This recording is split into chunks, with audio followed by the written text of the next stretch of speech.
Salut à tous, c'est Gladys, j'espère que vous allez bien. Aujourd'hui je vous retrouve pour vous présenter les parutions du mois d'août. Oui, vous avez bien entendu, les parutions du mois d'août. J'en ai sélectionné 8. Alors vraiment 8 livres qui ont l'air juste géniaux.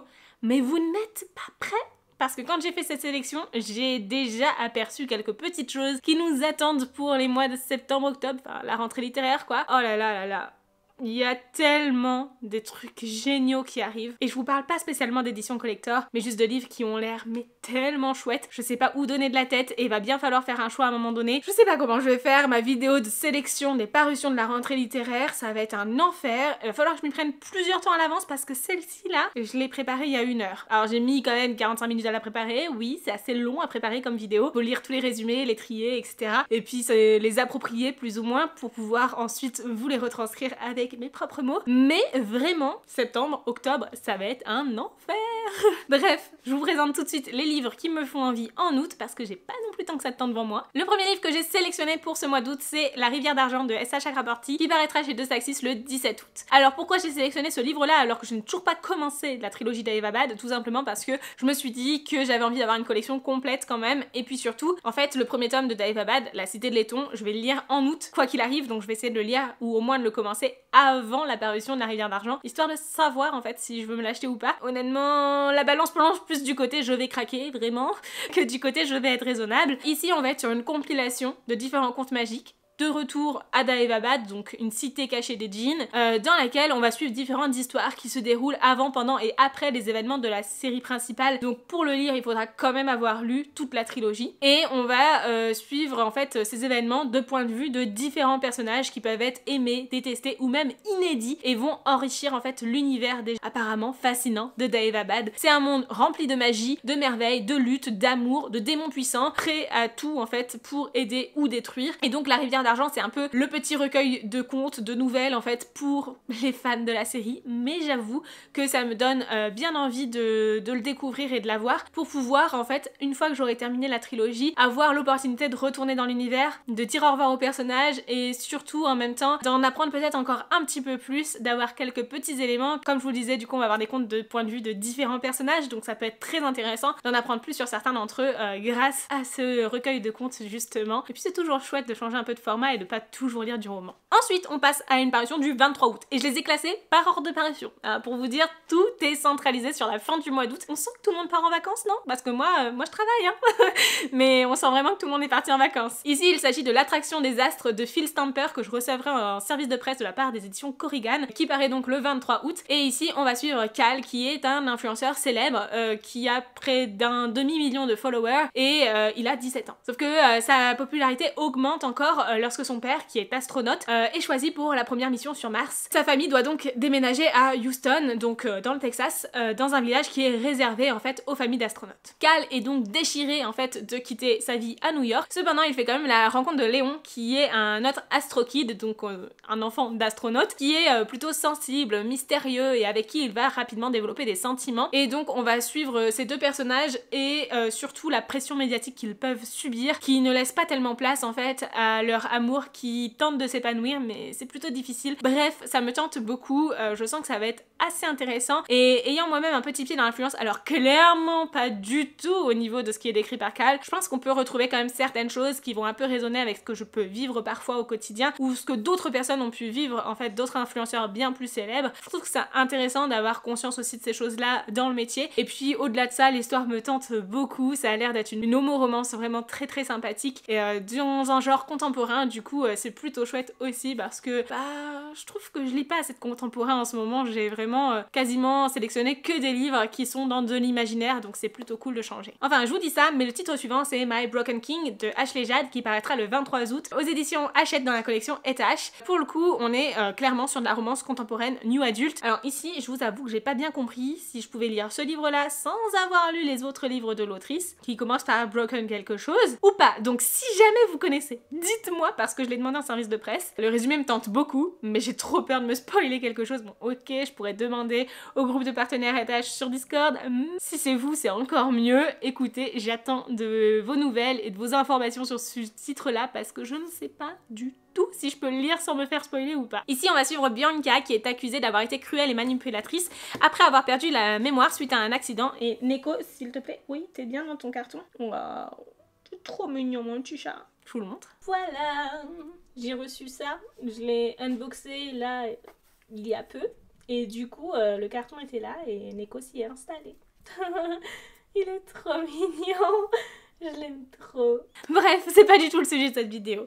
Alors, du coup, ici, on va suivre Bianca qui est accusée d'avoir été cruelle manipulatrice, comme je vous le disais, suite à un accident qui lui a fait perdre sa mémoire. Mais du coup, comme elle ne se souvient rien de son passé, elle se sent très isolée. Elle pense que une part de vérité, en fait, lui est cachée. Bref, il y a des choses qu'on ne lui dit pas. Elle va donc rencontrer Stone, qui est un garçon qui est très attentionné, qui l'aide aussi à s'adapter à son nouvel environnement. Mais tout va changer le jour où elle va rencontrer Oakley. C'est un jeune homme charismatique vers lequel elle ressent une étrange attirance. Vraiment, elle est persuadée qu'il détient des réponses de son passé, des réponses à ses questions et qu'elle a vraiment un lien inoubliable avec cette personne qu'elle vient tout juste de rencontrer. En tout cas, elle ne se souvient absolument pas de lui. Bon, on se doute avec le résumé que finalement ils avaient déjà une relation, hein, mais clairement je pense que ça peut être très intéressant et j'ai hâte de voir comment la perte de mémoire va être traitée ici dans ce roman. Du coup, c'est ça qui m'attirait vraiment, en espérant quand même qu'il n'y aura pas de triangle amoureux ou de tromperie parce que bon, puisqu'elle rencontre d'abord Stone et ensuite Oakley, bon, voilà. Mais bref, j'ai hâte de découvrir et ça va être mon premier titre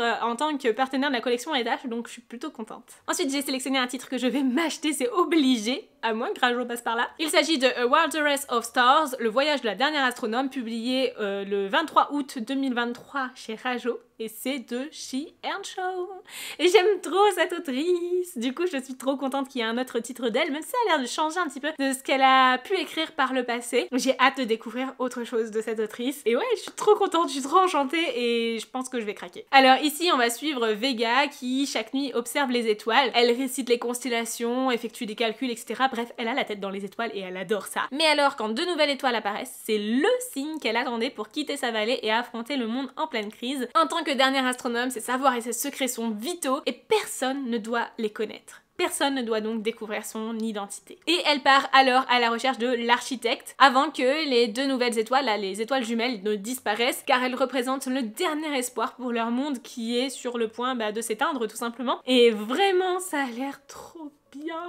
J'espère que ce sera suffisamment profond et approfondi parce que vous le savez, je vous l'ai dit juste avant, j'aime beaucoup les écrits de Earnshaw. Je trouve qu'ils ont vraiment énormément de potentiel et nous embarquent dans l'univers de l'autrice, mais j'ai tout le temps eu ce sentiment de facilité et de manque d'approfondissement, donc j'espère que là ce sera pas le cas parce que ça me tente trop vraiment. Ensuite, j'ai sélectionné pour le 24 août La Société très secrète des sorcières extraordinaires de Sangu Mandana qui paraîtra du coup aux éditions Lumen et celui-ci aussi je le recevrai en service de presse. J'ai hâte. Ici on va suivre Mika Moon qui est une sorcière secrète sur internet qui va être embauchée comme enseignante particulière pour 3 jeunes sorcières dans la maison de nulle part, donc une propriété mystérieuse dans le Norfolk. Mais malgré sa volonté de rester discrète et isolée, elle se retrouve plongée dans des secrets de ses hôtes plutôt excentriques, et en particulier avec Jamie, le bibliothécaire irlandais grincheux et plutôt séduisant et qui en même temps est déterminé à protéger ces jeunes sorcières. Donc entre attirance, irritation, Mika va devoir naviguer dans ce monde envoûtant tout en gardant ses pouvoirs cachés. Ouais, ça va être compliqué. J'ai sélectionné Le Collecteur de My Dear Fucking Prince de Casey McQuiston qui paraîtra le 24 août aux éditions Lumen. Et ouais, c'est un coup de cœur ce livre, donc je ne sais pas, j'hésite toujours, j'ai envie d'être raisonnable mais en même temps j'ai envie de craquer parce que j'ai trop aimé cette lecture. Je sais pas, je suis trop embêtée. Dans cette histoire, on va suivre Alex, le fils de la présidente des États-Unis, et Henry, le prince d'Angleterre. Ces deux personnages vont se retrouver vraiment pris dans une altercation médiatique suite à un petit accrochage qu'ils ont pu avoir dans un événement. Finalement, tout cela détériore grandement les relations anglo-américaines. Du coup, pour sauver la campagne de réélection de la présidente qui a lieu à ce moment-là, ils vont devoir feinter et prétendre avoir une amitié sur les réseaux sociaux, mais aussi une amitié dans la vraie vie, c'est-à-dire se rencontrer, faire des choses ensemble, etc. Et tout cela va être très rapidement bien plus profond que ça, puisqu'une relation va naître entre eux. Et là, ça va être un petit peu plus compliqué encore, puisque ça risque de mettre un peu en péril tout un univers politique sur lesquels leur famille repose et tout ça, quoi. Donc vraiment, une lecture que j'ai adorée. Honnêtement, c'est juste génial, je me suis prise au jeu. Ça vous plaira pas si vous n'aimez pas la politique parce qu'il y a une grosse part de politique dans cette histoire, mais pour le coup, moi j'ai trouvé ça super bien incorporé avec le côté romance contemporaine, etc. C'était génial, je ne peux que vous recommander de craquer aussi pour cette version collector si jamais ça vous tente. Et moi de mon côté, bah, j'hésite grandement puisque j'ai déjà le brochet en même temps, mais ouais, trop envie, trop envie. En plus, My Dear Firkin Prince a été mon premier service de presse Lumen. Oh, c'est assez fou, mine de rien. Ensuite, j'ai sélectionné The Night and Its Moon, qui paraîtra aux éditions Corrigan le 30 août de Paper CG. Ici, on va suivre Nox et Amaris, deux jeunes filles qui vivent dans un orphelinat. Elles sont de sang mêlé, mi-faille et mi-humaine, et se sont fait une promesse, vivre ensemble, loin de cet univers. Cependant, lorsque Nox est vendu à une maison close, Amaris s'enfuit pour apprendre les arts de la guerre. Et alors que la guerre est imminente entre les faillés et les humains, elles n'oublient pas la promesse qu'elles se sont faites et sont prêtes à tout pour se retrouver, mais leur amour sera décisif pour le destin des royaumes, alors qu'elles se retrouvent entraînées dans un dangereux jeu de complot. Franchement, une histoire qui me tente beaucoup. Ça change un petit peu, je trouve, des romantaisies faillées et tout ça. Et en même temps, je trouve ça cool d'incorporer des créatures qui clairement peuvent pratiquement tout faire. Et donc j'ai vraiment envie de découvrir cette lecture qui a l'air super chouette. J'espère que ça vous plaira aussi. Et ce livre-là sort en brochet et en collector chez Corrigan, donc écoutez, ça va être la première fois, je crois bien, qu'ils vont faire un collector. En même temps, ils sont assez jeunes. Donc j'ai hâte de voir comment ça va être, ce que ça va donner, niveau qualité et tout ça. Ça me tente beaucoup de découvrir tout ça. Et j'espère que l'histoire me plaira. Et le dernier titre que j'ai sélectionné pour ce mois d'août, il paraîtrait le 31 août, clairement ça pouvait pas être plus tard. Il s'agit de Jade City de Lee Fonda qui paraîtra chez De Saxus. Ici, l'histoire se passe à Jaloum, une ville fabuleuse dans l'île de Kekon où la famille est un devoir, la magie est un pouvoir et l'honneur est primordial. Mais derrière cette beauté se cache une réalité monstrueuse. Il y a une guerre sans merci entre les habitants du Sansim et de la montagne pour contrôler le jade, une pierre précieuse magique qui amplifie les capacités des guerriers. D'où l'intérêt de contrôler cette pierre. Sauf que en plus de ça, il y a l'arrivée d'une nouvelle drogue qui permet à quiconque de manier le jade.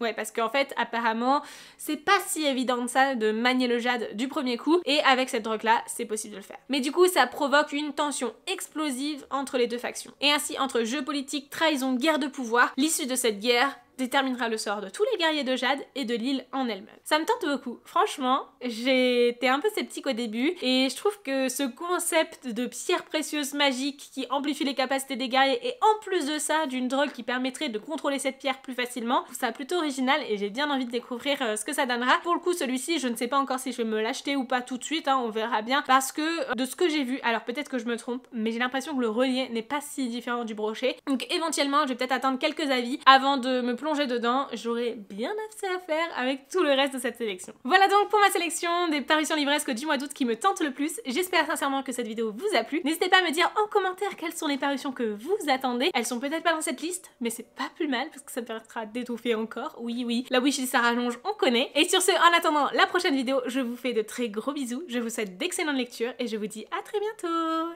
Ciao!